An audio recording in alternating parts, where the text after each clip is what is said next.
How's she going to carry the medical supplies? Run?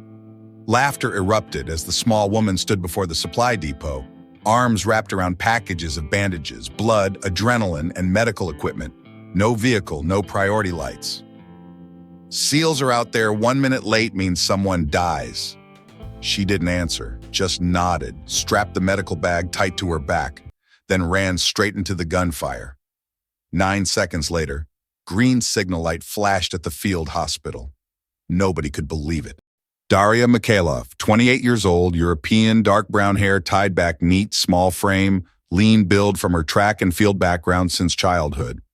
Cold eyes, never raised her voice. Daria was assigned to forward base Swan Watch near the combat zone between special forces and local militia in the mountain region. Role: medical supply transport support. No military rank, no combat involvement, just auxiliary supply line. Everyone called her Logistics 9B. Nobody remembered her name. The logistics officers constantly teased her because she always wore that old stopwatch, recorded movement speeds along different routes throughout the base, went running every morning, even when snow was falling. Once, she suggested trying hand delivery instead of using supply vehicles because vehicles can't get through the North Trail. She was laughed at. This isn't the Olympics. At the medical station, a low-ranking soldier whispered, "If there's supply delivery to SEALs, let someone who knows how to shoot do it." Daria remained silent. But the fateful day came when a SEAL team reported an urgent request. Need blood, shock medication, within 3 minutes. Vehicles can't get in. Mine-cleared path isn't ready. The medical station panicked. Nobody was capable of going in there because the artillery had narrowed the route. Mine detectors hadn't been deployed, and the allowed time was only 3 minutes, too short to plan anything. Daria stepped forward, pointing at the map. "I've measured this route. If I run, it takes 9 seconds to reach the SEAL perimeter, right at the emergency point. I can carry enough." Everyone was stunned. The head nurse burst out laughing. "Carry by hand? In 9 seconds?" Daria said nothing. She used rope to strap a small medical bag tight behind her back, clipped additional adrenaline packages to her arm. The other logistics personnel watched with skepticism. Sergeant Hayes shook his head. "Kid's gonna get herself killed trying to be a hero." Medical Officer Torres crossed his arms. "This is insane. We need proper evacuation protocol, not some running experiment." But the clock was ticking. Through the radio, desperate voices crackled. "We have a man down, critical bleeding, need immediate intervention." Daria checked her stopwatch one final time. She'd run this exact route 47 times during her morning training sessions. She knew every pothole, every piece of debris, every slight elevation change. What others saw as impossible terrain, she saw as a precisely mapped course. The base commander, Colonel Peterson, finally spoke. "We're out of options. If she thinks she can do it." He paused, looking at the young woman who stood completely calm while everyone else showed visible stress. "Go." Daria adjusted the medical supplies one last time, ensuring nothing would shift during the run. The weight distribution had to be perfect. Any imbalance would cost precious milliseconds. She took her position at the supply depot exit, crouched low like a sprinter at the starting line. Through her earpiece, she could hear the SEAL team's increasingly urgent communications. 30 seconds until we lose him. Where's that medical support? We need those supplies now. I was once at a small base where vehicle transport was nearly impossible. There was a woman, no military rank, nothing remarkable about her appearance, who carried an entire medical supply load through an old minefield during a rainy night.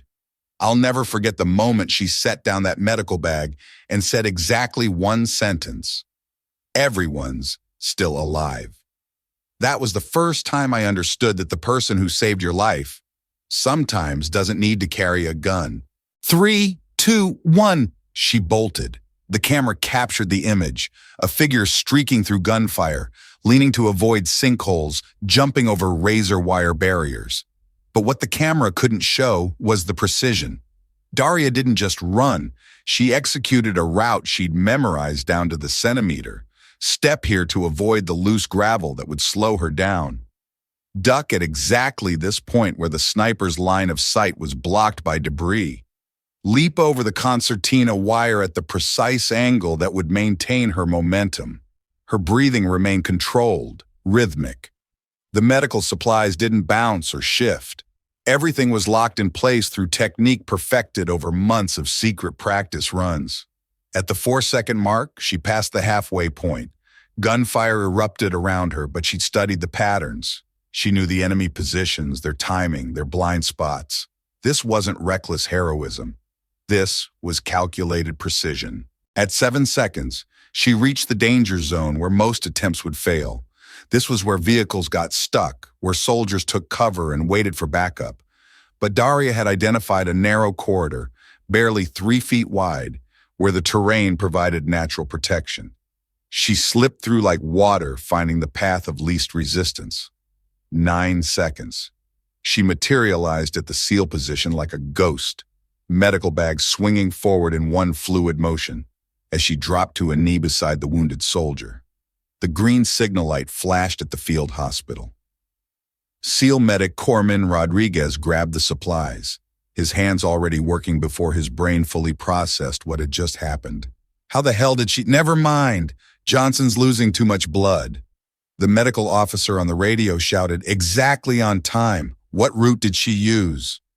Back at the base, people started checking records. No combat certification for Daria.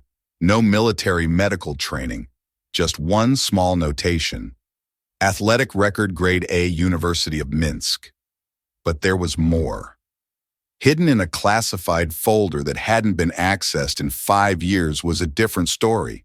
Daria Mikhailov had been part of an experimental program called Tactical Medical Support Initiative, a project that trained civilians with exceptional athletic ability to perform emergency supply runs in combat zones where traditional vehicles couldn't operate.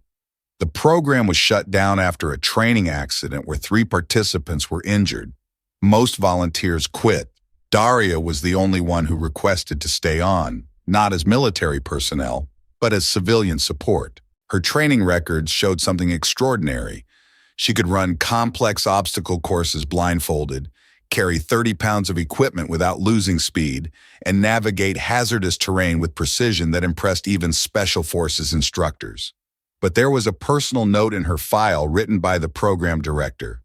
Daria refuses all combat roles. When asked why she continues training, she said, "Someone has to be able to deliver what's needed when it matters most." Back at the SEAL position, Corman Rodriguez worked frantically to stabilize the wounded soldier. The supplies Daria brought were exactly what he needed. Not just the right equipment, but packed in precisely the order he would use them. No fumbling, no searching through a disorganized bag. "Who trained her to pack medical supplies like this?" he muttered while inserting an IV line. The wounded SEAL, Petty Officer Williams, was conscious enough to whisper, "Did someone really just run through that hellscape to bring us medical gear?"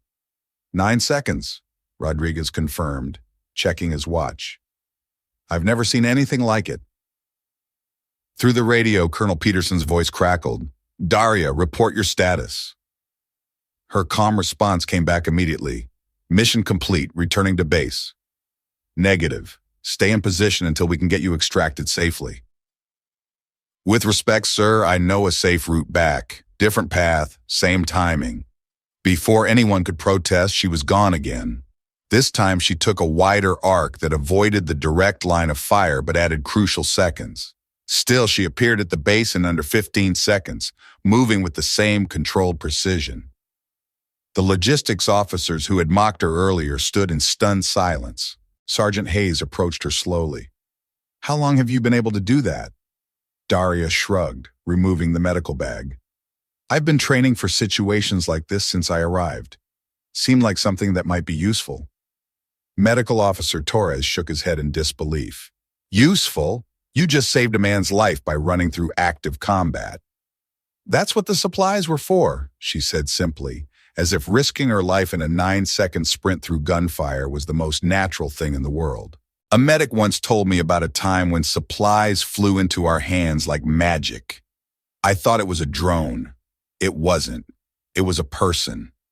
Later, when I asked him about it, he just shook his head and said, I don't know where she came from, but if she hadn't been there that day, my team would be nothing but cold bodies now. Special Forces Commander Colonel Marcus Reese personally came to the medical station to meet Daria. He didn't ask directly. Instead, he pulled out an old photograph, a grainy image from a military track and field competition in Poland 5 years earlier. The winner of the mixed terrain obstacle course, with a record time of 9.04 seconds. Daria in the photo. But that competition was never officially published because it was part of an unofficial military training program following the Bravo 9 incident where 5 combat medics failed to deliver supplies on time. After that incident, an experimental rapid tactical supply unit was formed. Daria was the only person to complete all the training exercises and then disappeared from the records. The reason? During a live-fire training exercise, she nearly died due to a radar malfunction and refused to accept military rank because she didn't want to be a warrior. But she still requested to stay. I just want to deliver what's needed, at the right time. Colonel Reese stood at attention and saluted. We called for everything we could get, and you delivered, not with rank, but with precious time itself. The file he showed her contained details that even she had forgotten. Her training scores were off the charts, not just for speed, but for decision-making under pressure, route optimization, and what the instructors called tactical empathy, the ability to understand exactly what was needed in crisis situations. There was a psychological evaluation from her training period. Subject shows unusual combination of physical capability and emotional intelligence. Refuses leadership roles, but demonstrates natural ability to appear exactly where needed, when needed. Recommendation: utilize and support capacity, where her unique skills can save lives without requiring her to take them. The program was classified, Reese explained, because we were trying to solve a problem that conventional military doctrine said was impossible. How do you get critical supplies to isolated positions when vehicles can't get through, helicopters can't land, and drones get shot down? He opened another folder. After Bravo 9, we lost 3 good soldiers because medical supplies arrived 4 minutes late. 4 minutes. You just proved that the right person can cover impossible ground in 9 seconds. Daria looked at the photographs from her training days. Young faces of other volunteers who had tried and failed, quit, or been injured. She was the only one still standing. Why didn't you ever tell anyone about your background? Reese asked. Because it wasn't about the training, she replied quietly. It was about the need. Every morning when I ran those routes, I wasn't practicing for competition. I was learning how to save someone. The colonel nodded slowly. The SEAL team wants to meet with you, not to recruit you. They understand your position on combat roles, but to learn from you. Later that day, the SEALs who had received her life-saving delivery gathered in the briefing room. Petty Officer Williams, now stabilized and recovering, spoke first. Ma'am, I've been in special operations for 12 years. I've seen impossible missions completed by incredible people, but what you did today, that was something different. Staff Sergeant Cooper, the team leader, added, we trained for years to move through hostile territory. You did it better than any of us could have, carrying medical supplies in 9 seconds. Daria shifted uncomfortably. You would have done the same thing. No, William said firmly. We would have tried to fight our way through. You found a way to save lives without firing a shot. That takes a different kind of courage. Corpsman Rodriguez pulled out his field notes. The way you packed those supplies, everything I needed was in the exact order I would use it. The blood bags were temperature stable, the adrenaline was pre-measured, even the bandages were rolled for quick deployment. Did you have medical training? I watched the medics work, Daria said. I learned what they needed and when they needed it. If I was going to risk carrying supplies through gunfire, they had to be perfect. The team exchanged glances. This wasn't just about running fast. This was about understanding the mission at a level that went beyond training manuals. Colonel Reese stood up, effective immediately. We're implementing what we're calling the 9S protocol, 9-second emergency response, not just for supply delivery, but for any situation where conventional methods won't work, and seconds mean the difference between life and death. He looked directly at Daria. We're not asking you to become a soldier. We're asking you to teach soldiers how to think like you do. The first lesson was simple but revolutionary. Instead of trying to overcome obstacles with force, find the path that doesn't require force at all. Military doctrine teaches us to punch through problems, Reese explained to the assembled officers. Daria teaches us to flow around them. Within a week, other units were requesting to learn the 9S protocol. The training wasn't about running fast. It was about understanding terrain, timing, and human need at an intuitive level. Daria found herself in the strange position of being both invisible and essential. She still wore no rank, still received no official recognition, but soldiers throughout the base began approaching her for advice on everything from route planning to equipment optimization. The secret, she told a group of young soldiers, isn't being faster or stronger. It's being exactly where you need to be, exactly when you need to be there, with exactly what's needed. One soldier asked, "How do you know what's needed?" "You listen," she said simply, "not just to orders, but to everything." The sound of someone's breathing tells you how much time you have. The way they move tells you what they need first. The terrain tells you how to get there. The logistics officers who had once mocked her now sought her advice on supply chain efficiency. The medical staff consulted her on emergency protocols. Even the combat units wanted to understand her approach to movement under fire. But perhaps the most significant change was in how people thought about heroism itself. Type 9 seconds saved lives if you believe even seconds can carry lives across battlefields. A new training program opened, not just for medics or logistics personnel, but for everyone. Protocol 9S, delivery under 12 seconds. Daria stood in front of the class but didn't hold a microphone. She simply ran alongside them, guiding them through each section of unstable ground, wind direction, how to compress equipment against their shoulders without creating vibration. A young trainee said, "I used to think if you weren't carrying a gun, you were useless. But when you delivered that blood bag at exactly the right moment, I understood that some people save lives without pulling triggers." The training was unlike anything the military had seen before. Instead of obstacle courses designed to test strength and endurance, these were precision courses that taught spatial awareness, timing, and what Daria called tactical empathy. Don't just learn the route, she instructed. Learn why the route exists. Every path tells you what the person who needs help is experiencing. Trainees learn to read terrain like a language. A slight depression in the ground might indicate recent shelling. Avoid it. A specific pattern of debris suggested sniper positioning. Use it for cover. Wind direction affected not just movement, but also sound, which determined whether you could approach undetected. But the most important lesson was psychological. Speed without purpose is just movement. Purpose without speed is just intention. Combine them, and you can save lives. The program attracted attention from other military bases, then from civilian emergency services, and eventually from international humanitarian organizations. The 9S protocol was being adapted for earthquake rescue, flood relief, and medical emergencies in urban settings. 6 months after that 9-second run, Daria received a letter from a disaster relief coordinator in Southeast Asia. "Your training saved 17 people during the Jakarta earthquake. When conventional rescue equipment couldn't reach the trapped survivors, our team members used 9S principles to deliver oxygen and water through impossible spaces." In the corner of the base hallway, a small plaque was mounted. "Not everyone has the right to shoot, but everyone can save if they know how to run at the right time." Below it, Daria's old stopwatch was displayed in a small case.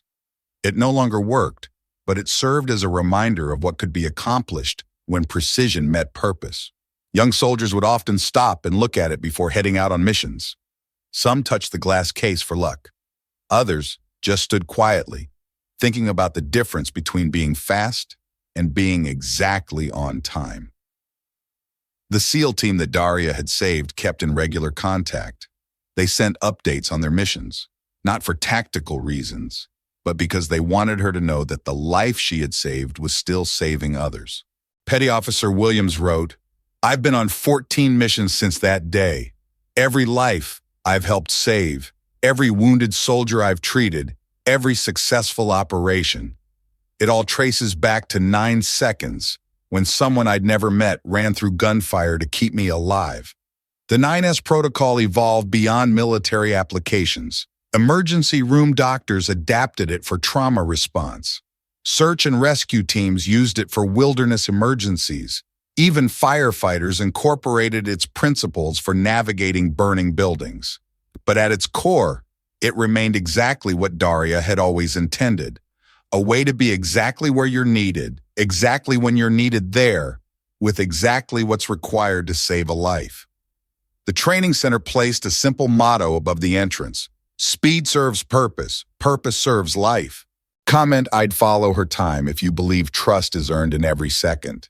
After the final training session, Daria left the base quietly. She placed her old stopwatch on the equipment rack with a faintly etched inscription: 9 seconds. But if held by the right person, it's an entire lifetime. The watch no longer worked, but it remained at the supply depot entrance. Every time there was an emergency alert, people looked at it like a reminder. During the memorial service for wounded soldiers, the SEALs chose to read not the names of commanders, but the time: 9 seconds, enough for life. What made Daria's story spread wasn't just the dramatic rescue. It was what it represented. In a world obsessed with weapons, technology, and overwhelming force, one person had proven that sometimes the most powerful thing you can do is simply show up at exactly the right moment. 6 months later, a letter arrived at the base addressed to "the woman who ran 9 seconds." It was from a civilian paramedic in Chicago. I'd never heard of military supply protocols, but someone shared your story online. "Last week, I used what I learned about route optimization and timing to reach a car accident victim. The difference between her living and dying was literally seconds. I got there in time because I learned to think like you do."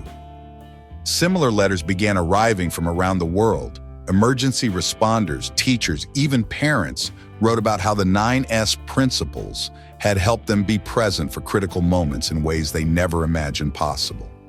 The base commander, now Colonel Peterson, kept all the letters in a file labeled 9-second impacts. He would read them during difficult times when the weight of command made him question whether individual actions really mattered. One letter particularly moved him, from a school teacher in rural Montana. "There was a student who needed help, but I was always too busy, too far away, too unprepared. Then I learned about being exactly where you need to be, when you need to be there. I changed how I pay attention. Last month, I was able to help a child before a crisis became a tragedy.